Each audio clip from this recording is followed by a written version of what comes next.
Hi and welcome back. Now in this chapter, I quickly want to talk about deleting your resources that you create. So suppose if you're following along, if you're going ahead and creating an Azure SQL database, if you're going ahead and creating an Azure SQL database server, just for trying out all of its features, when you no longer require these resources, remember to go ahead and delete these resources. Now, if you have an Azure free account, yes, whatever you basically spend on these resources will be taken out from your free credit that you have of 200 USD. But if you have a normal account, if you have a pay as you go subscription, then it's always good to ensure that you delete your resources when they are not required. This just ensures that you don't bear a cost in the end. Remember, it is your responsibility to ensure that you keep the cost as per your budget. So I'm giving these labs to showcase how you can actually go ahead and implement different aspects of Azure services. But in the end, it's your account, it's your subscription. You have to ensure that you take care of the expenses.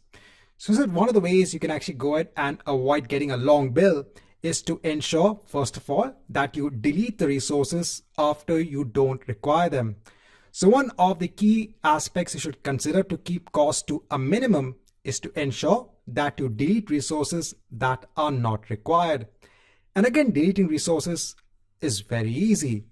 So if I can just filter based on my resource group, so if I go on to my data group, so currently I have a lot of resources in place. Now I could go ahead and choose all of these resources. I can go ahead and hit on delete. And over here, I can go ahead and give a confirmation, and then I can go ahead and delete all of the resources. Now, please ensure I won't delete the resources right now because we can actually reuse them in subsequent chapters. But after you hit the delete button, just ensure that the resources are actually deleted. So you will also get a notification, remember, once the deletion is complete. Because sometimes I've seen that it might not delete all of the resources. Because you know what happens? There could be resources that are dependent on another resource and all of them don't get deleted at a time. So just make sure that all of the resources get deleted. This is one aspect. And remember, you can also go ahead and delete one resource at a time. You can also go ahead and actually create a budget alert.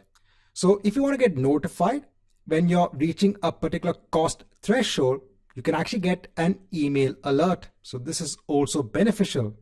So for this to go ahead and actually create a budget alert, you can actually go on to your subscription. So over here, I have multiple subscriptions in place. And remember that all of the billing actually is coming against your subscription. So the name of your subscription might be different. So you might have a pay-as-you-go subscription. You might have a free subscription. Over here, I just have a normal pay-as-you-go subscription. The only thing is that I've gone ahead and changed the name of the subscription onto test environment. I've just gone ahead and used the rename facility that I have over here to go ahead and give a meaningful name for my subscription. So what you can do is that you can actually go on to budgets over here and you can actually go ahead and create a new budget. So let me go ahead and just wait for it to come up. So you can go ahead and create a budget over here. So you can go ahead and just give a name for the budget. Over here, you can go ahead and decide on the billing month as the reset period. You can go ahead and scroll down. Over here, you can go ahead and specify a budget amount. And if you go on to next, so over here, you can say that if we basically reach 80% of the budget, that is an amount of 16 USD, you can also go ahead and then create something known as an action group. So over here, you can go ahead and click on manage action group. You can go ahead and create something known as an action group in Azure Monitor. So I'll just quickly go through the creation of an action group over here. I'll go on to next for notifications. So over here, you can go ahead and choose the notification type as an email. And over here, you can go ahead and specify your email address. Just giving an example over here. I'll go ahead and hit on OK. Just give a name for the notification.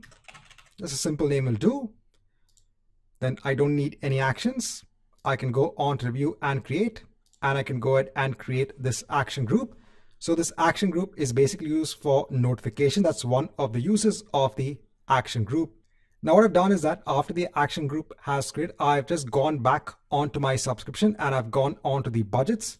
Let me go ahead and click on add again. Over here, let me go ahead and give the name again, and again, give the amount. I'll go ahead and hit on next. So then over here, again, let me go ahead and enter the percentage. And in the action group, I can go ahead and choose that action group. And then I can also go ahead and enter another email ID over here. And then I can go ahead and hit on create. So this will actually go ahead and create something known as a budget alert. So whenever the threshold is reached of 16 USD, you will be notified. So these are some of the aspects that you can actually use to go ahead and control the costs as part of your subscription in your Azure account.